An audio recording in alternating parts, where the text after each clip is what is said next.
নমস্কার বন্ধুরা, রসনালয়ে আপনাদের সবাইকে স্বাগত। আমার আজকের রেসিপি হলো হেলদি এবং ডেলিশিয়াস ডালিয়ার খিচুড়ি। যাদের হেলদি খাওয়া দাওয়া জরুরি বা যারা ডায়েট মেনে চলেন অথবা কোনো উপোসের দিনে বা কোনো নিরামিষের দিনে কিন্তু একদম পারফেক্ট হলো এই রেসিপিটা। তাহলে চলুন ঝটপট শুরু করি হেলদি রেসিপি। তাহলে এর জন্য প্রথমেই আমি নিয়ে নিয়েছি হাফ কাপ ডালিয়া আর সমপরিমাণে অর্থাৎ হাফ কাপ নিয়ে নিয়েছি মুগের ডাল। এরপরে একটা প্রেসার কুকারের মধ্যেই মুগের ডালটা আমি দিয়ে দিয়েছি। এবারে এটাকে প্রথমে আমি শুকনো খোলায় কিছুক্ষণ ভেজে নিচ্ছি। বেশ একটা সুন্দর গন্ধ বেরিয়ে গেলে এটাকে আমি তুলে ভালো করে ধুয়ে নেব। এরপরে ওই প্রেসার কুকারের মধ্যেই দিয়ে দিলাম তেলটা গরম হয়ে গেলে তার মধ্যে দিয়ে দিলাম একটা তেজপাতা, দুটো শুকনো লঙ্কা আর 1 চা চামচ গোটা জিরে। এবারে এই ফোড়নটাকে একটুক্ষণ ভেজে নেবো। ভাজতে ভাজতে বেশ একটা সুন্দর গন্ধ বেরিয়ে গেছে। এবারে কিছু সবজি আমি কেটে রেখেছি, তো সেগুলো এখানে দিয়ে দিলাম।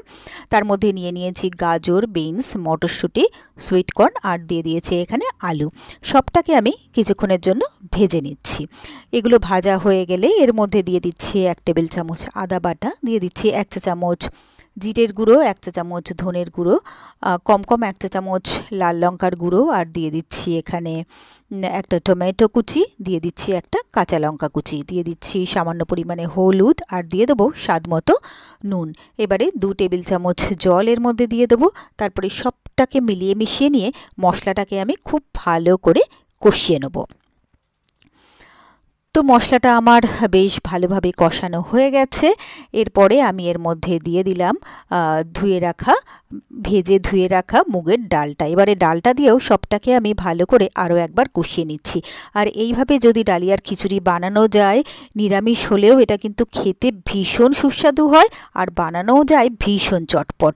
এরপরে আমি এর মধ্যে ডালিয়াটা দিয়ে দিলাম। তারপরে আবারও সবটাকে মিলিয়ে মিশিয়ে নিয়ে আবারও একটুক্ষণ কষিয়ে নিলাম। এরপরে এর মধ্যে দিয়ে দিচ্ছি পরিমাপ মতো জল আর দিয়ে দিচ্ছি গরম মশলার গুঁড়ো। তারপরে সবটাকে ভালো করে মিলিয়ে মিশিয়ে নিয়ে এবারে এটাকে আমি কুকারটাকে ঢাকা দিয়ে দেবো প্রেসার কুক করার জন্য। এটাকে আমি 2টো সিটি দিয়ে বন্ধ করে 10 মিনিটের জন্য স্ট্যান্ডিং টাইম দিয়ে দেবো। তারপরে 10-15 মিনিট পরে আমি ঢাকনাটা খুলে নিচ্ছি। সুন্দরভাবে কিন্তু আমার ডালিয়ার খিচুড়ি একদম রেডি হয়ে গেছে। এরপরে এটাকে গরম গরম তুলে নিচ্ছি সার্ভিং বলে সার্ভ করার জন্য। তো ব্যাস তৈরি হয়ে গেল আমার খুব সহজে আর খুবই চটপট দারুণ টেস্টি নিরামিষ ডালিয়ার খিচুড়ি। আর আমার এই রেসিপিটা যদি আপনাদের পছন্দ হয়ে থাকে তাহলে আপনারাও বাড়িতে ঠিক এইভাবে একবার ট্রাই করে দেখবেন। আমি কথা দিচ্ছি আপনাদের সকলেরই ভীষণ ভীষণ ভীষণ ভালো লাগবে।